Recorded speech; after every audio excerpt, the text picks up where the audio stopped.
The only thing that's certain about life is really that nothing is certain. Change is happening all around us all the time. And it could be a good change or a bad change. Maybe you tried out for the football or volleyball team and you actually made it. Boom, that's a good change. And then you got hurt and you couldn't play the rest of the season. Bad change.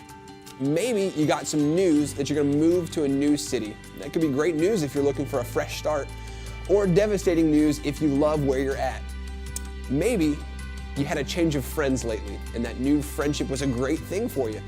Or maybe that friend kept getting you in trouble. Change is happening all around us all the time. And I don't think we like dealing with change for a few reasons. One, it forces us into the unknown. Change is, by its very nature, it's dealing with something that we're not familiar with, and that can be scary. Two, it makes us lose perspective. Sometimes change in our life can feel so big that we forget about other major truths in our life. Things like we're still alive, we still have people that love us, we still have a God that loves us. Change can make us lose our perspective. And a third reason, it causes us to realize we're not in control. We've never really been in control of every aspect of our lives, but going through change can make us wish we had more control than we actually do. Change can be tough to deal with for these reasons. However, it's not something that we can avoid. So maybe the question we need to address is not, how do we avoid change? Maybe the question we need to ask ourselves is, what's the best way to navigate through change? Luckily for us, we can learn a lot about dealing with change by looking at God's people in the Bible. See, in the Old Testament, God chose the Israelite people to be His chosen people. He gave them a strict set of rules to follow, 613 of them to be exact. And these rules and this structure is really what set the people of Israel apart from any other group. Their identity was set in these rules and doing their best to follow God in that way.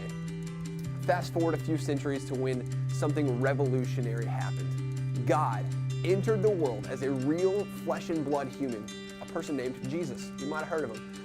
And He shared this incredible truth that His love wasn't just for the Israelites. It wasn't just for the Jewish people. It was for everyone. Then, when Jesus died for the sins of the world, it was no longer about the 613 rules. It was about one relationship that was filled with grace and mercy when you messed up. It's a relationship with Jesus.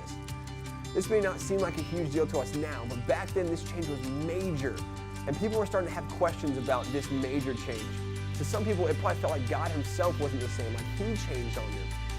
And that's when the writer of Hebrews steps in to let them know the truth. In Hebrews 13:8 says this: Jesus Christ is the same yesterday, today, and forever. It's so true. Even though Jesus changed the game for people to have access to God, He Himself had not changed. Jesus was the physical representation of the same God they've been following since their ancestors first encountered Him. And that's why today's bottom line is this: life changes, God doesn't.